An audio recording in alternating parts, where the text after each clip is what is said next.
लिंगणूर कापशी ग्रामपंचायत क्लार्कने पदाचा गैरवापर करत घरकुल योजनेतील 1,15,000चा निधी केला हडप। कुंपण शेत खाते अशी अवस्था, संबंधित कर्मचाऱ्यावर कारवाई करण्याची कम्युनिस्ट मार्क्सवादी पक्षाची मागणी। कागल तालुक्यातील लिंगणूर कापशी येथे घरकुल योजनेमध्ये अपहार करून निधी उचलल्याबद्दल मुख्य कार्यकारी जिल्हा परिषद कोल्हापूर व बीडीओ कागल यांच्याकडे तक्रार दाखल करत संबंधितावर कारवाई करण्याची मागणी कॉम्रेड अशोक परशु मडके यांच्याकडून करण्यात आली। या घटनेवरून घरकुल योजनेमध्ये कुंपण शेत खाते असा प्रत्यय लिंगणूर येथे आढळून आल्याचं कॉम्रेड मडके यांनी सांगितलं।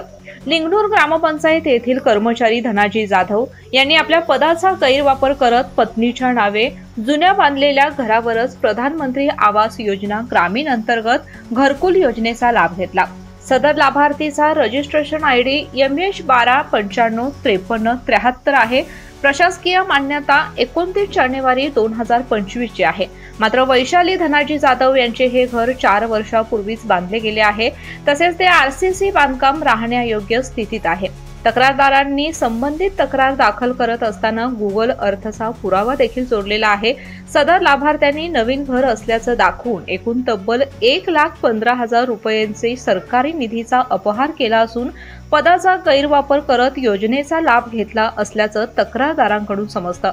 तक्रारदार पुढे म्हणाले, संबंधित व्यक्तीवर योग्य ती कारवाई करून अपहार झालेला निधी वसूल करून संबंधित व्यक्तीस ग्रामपंचायत कार्यालयातून निलंबित करण्याची मागणी करत खऱ्या लाभार्थीला बाजूला ठेवून लाभ उठवणाऱ्या अशा प्रवृत्तीस धडा शिकवण्याची मागणी देखील होत असल्याचे सांगितलं।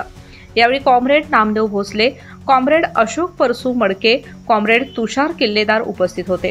मी कॉम्रेड अशोक परशु मडके, राणा लिंगणूर ग्रामपंचायतीमध्ये जे काही अनलिगली घरकुल योजनेमध्ये जे काही घोटाळा झालेला आहे त्याची तक्रार BDO आणि शिवमुला केल्या, त्याचे पूर्णपणे शहानिशाकडून चौकशी करावी। जो कोणी दोषी अधिकारी आढळेल त्याच्यावर कडक कारवाई करेल। आमच्या ग्रामपंचायतीचे क्लार्क धनाजी जाधव यांच्या पत्नीच्या नावे 4 वर्षापूर्वी घर बांधलेलं आहे।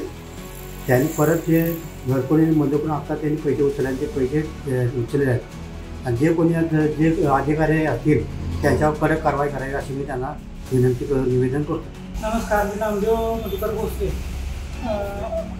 अशोक मडकेने जी घरकुल संदर्भात जी काही मागणी केली त्याच्याबद्दल मी त्या गोष्टीला माझं सहमत अनुभवतो आणि तसेच घरकुल योजनेच्या बाबतीत जी काही भ्रष्टाचार झाला त्या गोष्टीची सखोल चौकशी होऊन लवकरात लवकर या गोष्टीचा तोडगा काढावा अशी मी कम्युनिस्ट पक्षातर्फे मागणी करतो।